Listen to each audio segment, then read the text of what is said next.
ৰাজমাৰ এটা salad recipe. এই সালাডটো protein salad বুলিও ক'ব পৰা যায়। আপোনালোকে যদি ওয়েট লস কৰিব বিচাৰি আছে তেনেহলে এই ৰেচিপিটো আপোনালোকৰ বাবে কামত অহা ৰেচিপি। ব্ৰেকফাষ্ট হিচাপেও খাব পাৰে এইটো ৰেচিপি। আপোনালোকে খাবলৈ কিন্তু ভাল লাগে।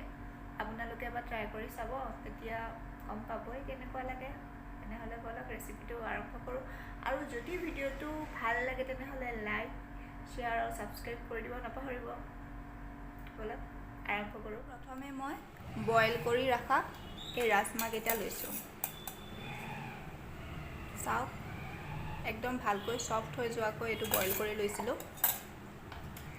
এতিয়া ইয়াতে দিব লাগিব অলপমান মই গাজৰ কাটি লৈছোঁ, পিঁয়াজ, তিয়ঁহ, অলপমান জলকীয়া। এইখিনি হৈছে পনীৰ। মই ঘৰতে বনাই ৰাখিছিলোঁ। সেই পনীৰখিনি সৰু সৰু সৰু কৰি কাটি লৈছোঁ আৰু কেইটামান কাজু লৈছোঁ। কাজুকেইটা মাজতে দুফাল কৰি ফালি লৈছোঁ। এতিয়া এইখিনি ইয়াতে মিক্স কৰি দিব লাগিব।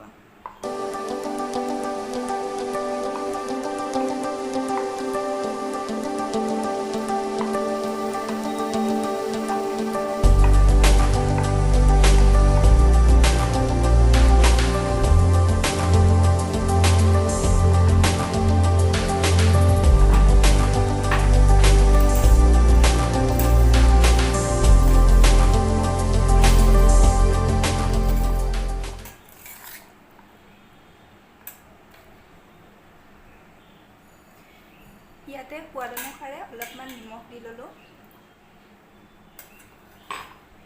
অলপমান কেঁচা মিঠাতেল, বেছি দিব নালাগে, অলপমান দিলেই হ'ব।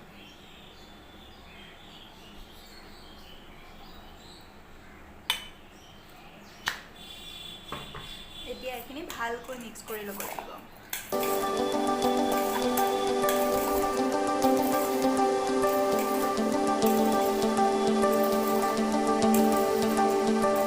হৈ গ'ল আমাৰ প্ৰটিন সালাড।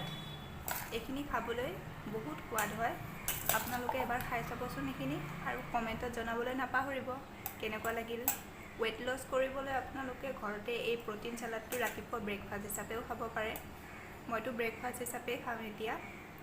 তেনেহ'লে ঠিক আছে, আপোনালোকে এবাৰ এই প্ৰটিন সালাডটো বনাই খাব।